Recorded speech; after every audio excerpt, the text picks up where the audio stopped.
Passage. Bonjour à tous, bienvenue sur la chaîne des petits passages. Gandhi avait dit, sois le changement que tu veux voir dans ce monde. C'est une notion que j'ai déjà abordée souvent dans mes vidéos. Aujourd'hui, j'aimerais préciser un petit peu, pour ceux qui prennent peut-être le train en route, ce que ça signifie. Souvent, j'entends autour de moi des gens espérer que le monde change pour l'ensemble de l'humanité, que le gouvernement cesse de nous manipuler, que tout devienne licorne et paillettes pour l'ensemble de l'humanité. Alors ça, on peut toujours l'espérer, mais moi je pense que ce n'est pas comme ça que le changement va venir. Parce que déjà, changer le monde, c'est pas possible parce qu'il est trop verrouillé, mais en fait, le changement part de nous. Alors, je vais essayer d'expliquer un petit peu plus en détail ce que ça signifie. La méthode simple pour créer un autre monde, c'est également une conférence que je vous propose au gré de mes déplacements. Toutes les infos sont en description. Pour bénéficier de l'ensemble de mon message, restez bien jusqu'à la fin de la vidéo et si elle vous aura semblé pertinente, merci de la partager, de la commenter et de vous abonner à la chaîne. Semons des graines ensemble. Passage. Je vous ai déjà dit souvent que nous créons le monde avec nos paroles, nos pensées et nos actions, puisque celles-ci sont des vibrations.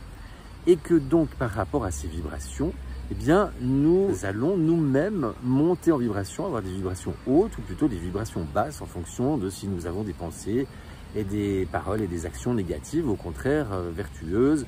Si on est dans le service à soi égoïste ou dans le service à autrui, etc., etc. C'est les gens qu'on fréquente, c'est les lieux qu'on fréquente. Et donc, en fonction de ces vibrations, on attire ce que l'on vibre. Eh bien, je vous ai dit déjà souvent, vous pouvez créer votre futur parce qu'on est co-créateur. Donc, en fonction de vos vibrations, vous allez attirer des gens qui vibrent selon la même fréquence et votre environnement va de fait changer. Et c'est aussi en fonction de nos choix, puisque nos choix déterminent également notre futur. Alors, ça ne veut pas dire qu'il faut attendre les doigts de pied en éventail que tout se passe à l'extérieur, parce qu'il ne va rien se passer. Par contre, c'est à nous d'initier des actions, des grandes orientations de nos vies et après savoir lâcher prise pour que en fait l'univers s'occupe de nous apporter ce qu'il y a de plus juste pour nous. Ça veut dire que notre environnement change, eh bien nous allons être avec des gens en qui nous sommes plus en phase. Alors ça ne veut pas forcément dire des gens avec qui nous sommes tout le temps d'accord. Ça c'est peut-être une confusion qui peut être faite aussi souvent. Mais c'est-à-dire qu'on va plus s'accepter, on va plus accepter ces désaccords, on va en faire quelque chose, on pourrait parler de désaccords féconds, et ainsi s'enrichir. Et au lieu d'être dans le jugement, la critique et la compétition, eh bien être complémentaire. C'est également valable pour les âges. On apprend de tout âge à tous les âges, et à des gens de tous âges. Et ainsi, en partant du plus petit, c'est-à-dire de moi, je vais mettre en lien avec des gens qui ont les mêmes aspirations que moi, les mêmes valeurs, la même éthique, la même optique de vie, les mêmes envies, et former un collectif. Alors, ce n'est pas forcément un collectif d'habitat, c'est déjà s'entraider entre voisins, par exemple. Ça peut être au sein d'une rue, au sein d'un village, au sein d'un quartier d'une ville ou d'une ville entière, ou d'une région. Et ainsi, on va œuvrer en se responsabilisant, en s'autonomisant, c'est aussi beaucoup une question d'autonomie, et de fait ne plus être dans la peur du système, parce qu'en fait qu'est-ce qui nous bloque? C'est la peur du changement, c'est la peur du système, la peur de désobéir à cause des conséquences qui sont financières, mais c'est-à-dire que de plus en plus on est contraint à faire des choses qui sont nocives, délétères, dangereuses, voire criminelles. Si on est obligé, pour être dans la légalité, de tuer le vivant, en cascade, en bout de chaîne, il y a les êtres humains. Donc ça veut dire qu'on tue des êtres humains. Et donc à un moment donné, si je me positionne en me disant, ben voilà, moi je refuse d'entrer dans ce jeu-là et d'alimenter ce système, que ce soit par rapport à mes choix de consommation, par rapport à mon choix de mode de vie, d'habitat, par exemple habitat léger, que ce soit pour mes enfants, être à l'école ou pas.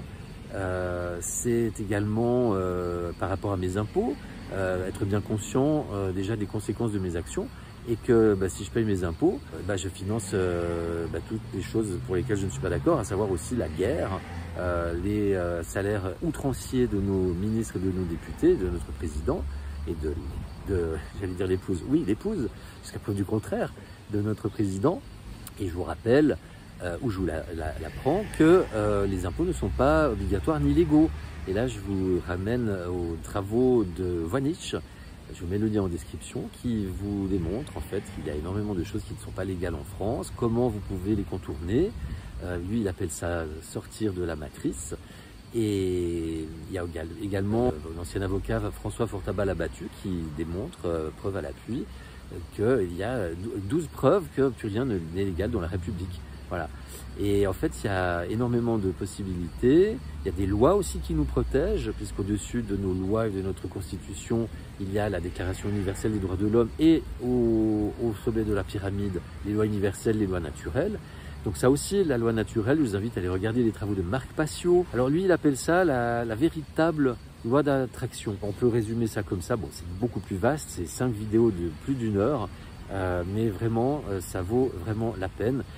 Pour ceux qui feraient des bonds dans leur canapé en entendant ce que je viens de dire, si par ailleurs vous faites partie de ceux qui passent beaucoup de temps sur les réseaux sociaux et qui regardent des séries Netflix, je vous rappelle qu'une série Netflix c'est environ 45 minutes, donc vous en enlevez 5 de votre planning et vous libérez de quoi regarder les vidéos de Marc Passio. Je dis ça, je dis rien.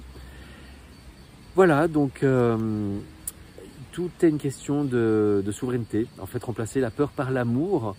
Et parce que c'est cette peur qui nous empêche d'avancer, c'est ce qu'on appelle les peurs et les croyances limitantes. Je vous dis à tout bientôt, merci de partager cette vidéo si elle vous a semblé pertinente, merci de laisser des commentaires, des j'aime et de vous abonner à la chaîne. Je vous dis à tout bientôt, prenez soin de vous, je vous aime. Les petits passages.